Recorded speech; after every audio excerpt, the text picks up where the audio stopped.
રહ્યું નહીં.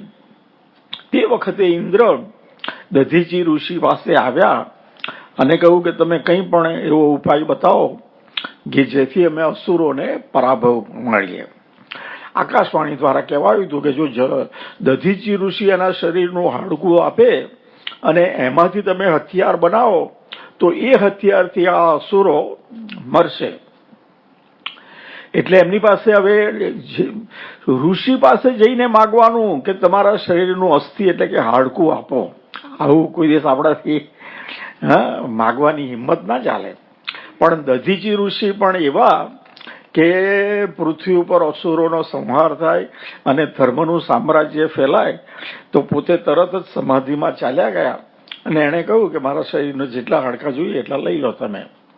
એણે અસ્થિ આપ્યો, ઇન્દ્ર લઈ ગયા, એનું હથિયાર બનાવ્યું અને અસુરો પર વિજય